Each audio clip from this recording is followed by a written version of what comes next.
केजरीवाल पर नई मुसीबत से घमासान। ईडी ने किया चौंकाने वाला बड़ा खुलासा। 170 फोन में छिपे हैं केजरीवाल के राज।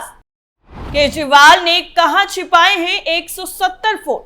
नमस्कार, मैं हूं साइमा और आप देख रहे हैं कैपिटल टीवी का खास शो टर्निंग पॉइंट।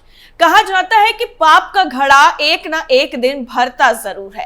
राजनीति में इसे अगर समझना है तो कई सारे उदाहरण आपको देखने को मिल जाएंगे, लेकिन सबसे ताजा उदाहरण दिल्ली के मुख्यमंत्री अरविंद केजरीवाल का आप देख सकते हैं। तिहाड़ जेल में बंद दिल्ली के सीएम अरविंद केजरीवाल बुरी तरीके से फड़फड़ा रहे हैं, लेकिन दिल्ली की जनता उनसे हिसाब मांग रही है कि जो उन्होंने गली गली में शराब की दुकानें खोलकर लोगों के घरों को तबाह किया है उसका हिसाब तो देना ही पड़ेगा। और शायद इसे ही न्याय कहते हैं जो केजरीवाल अपनी शराब नीति को बनाकर गुमान कर रहे थे। उसी शराब नीति ने केजरीवाल को तिहाड़ जेल की सलाखों के पीछे पहुंचा दिया है और दिल्ली की जनता को भी दिलासा दे दिया है कि उन्हें न्याय जरूर मिलेगा। एक तरफ तो अरविंद केजरीवाल को लेकर दिल्ली की जनता गुस्से में है, तो वहीं दूसरी तरफ अब केजरीवाल की मुश्किलें और ज्यादा बढ़ने वाली हैं, क्योंकि ईडी ने अरविंद केजरीवाल को लेकर ऐसा खुलासा किया है जिसे सुनकर खुद केजरीवाल भी चौंक गए होंगे। तो क्या कुछ है पूरा मामला और अब कैसे खुलेंगे अरविंद केजरीवाल के सारे राज, सब कुछ आपको पॉइंट टू पॉइंट बताते हैं।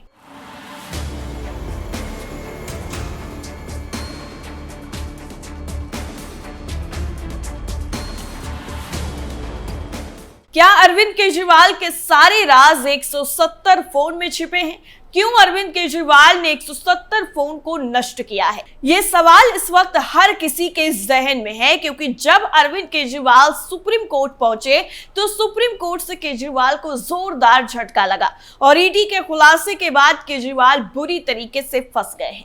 दरअसल ईडी ने 24 अप्रैल को सुप्रीम कोर्ट में हलफनामा दाखिल कर कहा है कि दिल्ली आबकारी नीति से संबंधित मनी लॉन्ड्रिंग मामले में मुख्यमंत्री अरविंद केजरीवाल की गिरफ्तारी बड़े पैमाने पर सबूतों से छेड़छाड़ की वजह से हुई है।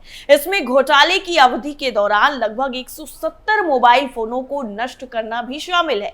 हलफनामे में ईडी ने यह भी कहा है कि केजरीवाल 9 बार सम्मन किए जाने के बावजूद पूछताछ से बचते रहे। हाईकोर्ट की तरफ से गिरफ्तारी पर रोक न लगाए जाने के बाद ही केजरीवाल की गिरफ्तारी हुई थी। ईडी ने इस आरोप का भी खंडन किया कि केजरीवाल की गिरफ्तारी का समय राजनीति से प्रेरित था। जांच एजेंसी ने कहा कि केजरीवाल की गिरफ्तारी पर्याप्त सबूतों के आधार पर हुई और चुनाव की अखंडता से कोई समझौता नहीं किया गया था। एजेंसी ने यह भी कहा कि किसी भी आरोपित व्यक्ति की गिरफ्तारी सबूतों के आधार पर की जाती है, भले ही वो किसी भी पद पर क्यों ना हो। हलफनामे में आपराधिक आरोपों का सामना करने वाले राजनेताओं को गिरफ्तारी से छूट देने के विरोध में कहा गया कि अगर ऐसा किया जाए तो इससे चुनावी प्रक्रिया की अखंडता कमजोर हो जाएगी। इसमें यह भी कहा गया कि सबूतों के आधार पर आरोपित की गिरफ्तारी स्वतंत्र और निष्पक्ष चुनाव के सिद्धांतों का उल्लंघन नहीं करती है। इतना ही नहीं, एक तरफ तो अरविंद केजरीवाल पर सबूतों के साथ छेड़छाड़ का आरोप लगा है, तो वहीं दूसरी तरफ प्रवर्तन निदेशालय ने दिल्ली शराब नीति केस में दिल्ली के सीएम अरविंद केजरीवाल की गिरफ्तारी के खिलाफ याचिका का विरोध किया है।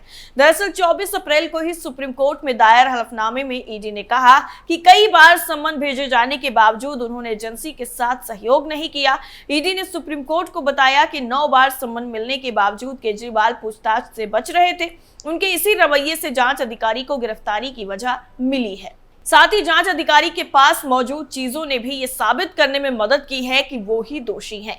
ईडी ने यह भी कहा है कि केजरीवाल को किसी दुर्भावना या दूसरे कारणों से गिरफ्तार नहीं किया गया है। किसी अपराध की जांच एक ऐसा क्षेत्र है जो जांच एजेंसी के लिए रिजर्व है। उनकी गिरफ्तारी भी जांच का ही हिस्सा है। सुप्रीम कोर्ट ने 15 अप्रैल को अरविंद केजरीवाल की याचिका पर सुनवाई करते हुए शराब घोटाले में मनी लॉन्ड्रिंग केस में ईडी से 24 अप्रैल तक जवाब मांगा था। ईडी ने केजरीवाल को 21 मार्च को गिरफ्तार किया था और वो फिलहाल तिहाड़ जेल में बंद है। दिल्ली के राउज एवेन्यू कोर्ट ने मुख्यमंत्री अरविंद केजरीवाल की न्यायिक हिरासत को 7 मई तक बढ़ा दिया है। हलफनामे में ईडी की दलीलें। तलाशी की तारीख पर जब उनसे पूछताछ के दौरान पीएमएलए यानी धन शोधन निवारण अधिनियम की धारा 17 के तहत उनका बयान दर्ज किया जा रहा था, तब वो सवालों के जवाब देने से बच रहे थे। यहां तक कि साधारण या क्राइम से इतर सवालों से भी पूरी तरह से असहयोगी थे। केजरीवाल की गिरफ्तारी को चुनौती देने वाली याचिका आधारहीन है और खारिज की जानी चाहिए, क्योंकि उन्हें गिरफ्तार करने के लिए जांच अधिकारी के पास जो वजह थी, उन वजहों को कई अदालतें देख चुकी हैं। 3 अलग अलग स्तरों पर 3 न्यायिक अधिकारियों जिनमें अदालतों ने इन्हें देखा और पढ़ा है, जिस पर न्यायिक मुहर भी लग चुकी है। नतीजतन केजरीवाल की तरफ से मांगी गई राहत देने से इनकार कर दिया गया है। केजरीवाल ने जांच पूरी होने के बाद जमानत पर रिहा होने की मांग वाली याचिका नहीं लगाई है, बल्कि ये जांच के दौरान गिरफ्तारी को चुनौती देने वाली याचिका की अस्वीकृति के खिलाफ है, जबकि अभियोजन पक्ष की शिकायत अभी तक दर्ज नहीं हुई है। इस शराब घोटाले की जांच को बड़े पैमाने पर सबूतों को नष्ट करने के संदर्भ में देखा जाना चाहिए। केजरीवाल से 21 मार्च को तलाशी के दौरान उनके मोबाइल फोन का पासवर्ड मांगा गया। ईडी की हिरासत के दौरान भी यही पूछा गया। उन्होंने इसे शेयर करने से इनकार कर दिया। हिरासत के दौरान उनके बयानों से भी पता चलता है कि वो पूरी तरह से टाल मटोल करने वाले जवाब दे रहे थे। वहीं दूसरी तरफ आम आदमी पार्टी की तरफ से इलेक्शन थीम सॉन्ग भी लॉन्च कर दिया गया है। दरअसल आम आदमी पार्टी ने अपना इलेक्शन थीम सॉन्ग लॉन्च कर दिया, जिसके बाद सियासत में एक नया मोड़ आ गया। दरअसल इसमें प्रमुख तौर पर जेल के जवाब में वोट देंगे का नारा बुलंद किया गया है। साथ ही अन्याय, जुल्म, तानाशाही को चोट देने की बात भी कही गई है।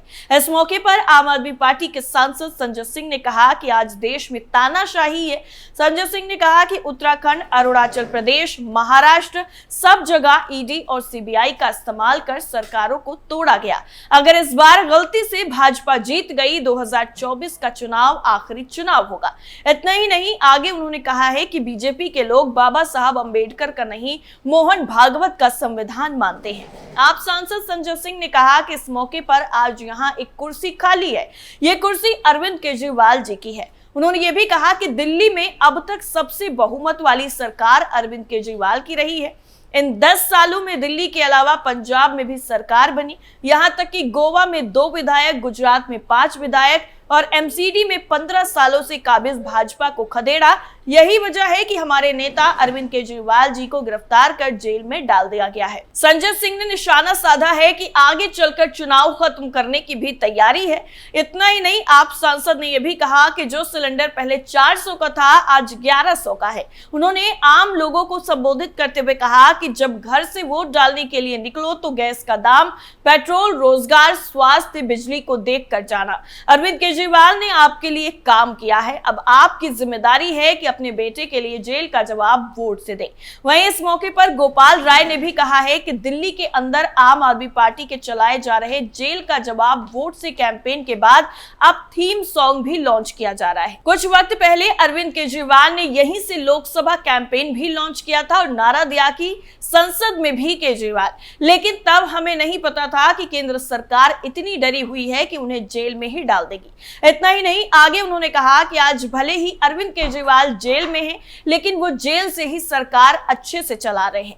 लोकसभा कैंपेन भी ऐसे ही चलेगा। इतना ही नहीं, आगे उन्होंने कहा कि 8 अप्रैल को हमने door to door campaign launch किया था। दिल्ली में जहां आम आदमी पार्टी के चारों उम्मीदवार चुनाव लड़ रहे हैं, तो वहीं 200 टीमों ने घर घर जाकर अरविंद केजरीवाल का संदेश पहुंचाया, संकल्प सभाएं की हैं। दिल्ली के लोग 25 मई का इंतजार कर रहे हैं। इतना ही नहीं, गोपाल राय आगे कहते हैं कि अरविंद केजरीवाल की पत्नी सुनीता केजरीवाल उनका संदेश लेकर जनता के बीच जाएंगी। भाजपा ने नारा दिया है कि अब की बार 400 पार, लेकिन जनता ने पहले चरण के चुनाव में संदेश दिया है कि अब की बार बीजेपी की हार। हमारे गठबंधन ने ठाना है कि दिल्ली में भी 7 सीटों को जीतेंगे। आम आदमी पार्टी के चुनावी थीम सॉन्ग को विधायक दिलीप पांडे ने लिखा और गाया भी है। एक तरफ तो आम आदमी पार्टी की तरफ से इलेक्शन थीम सॉन्ग लॉन्च किया गया है, तो वहीं दूसरी तरफ सुनीता केजरीवाल को लेकर भी सस्पेंस लगातार बना हुआ है। दरअसल दिल्ली के मुख्यमंत्री अरविंद केजरीवाल की गिरफ्तारी के बाद उनकी पत्नी सुनीता केजरीवाल आक्रामक मोड में नजर आ रही हैं। केजरीवाल के जेल जाने के बाद उन्होंने पहले अपने पति के संदेश को आम जन तक भेजने के लिए प्रेस कॉन्फ्रेंस की। इसके बाद रांची में इंडिया गठबंधन की रैली में केंद्र सरकार की जमकर कोसा भी है। अब उन्होंने दिल्ली में भी आम आदमी पार्टी के उम्मीदवारों के लिए रोड शो निकालने की तैयारी कर ली है। दरअसल दिल्ली में आम आदमी आदमी पार्टी के सभी यानी चारों उम्मीदवारों के लिए सुनीता केजरीवाल जनसभा करने वाली हैं।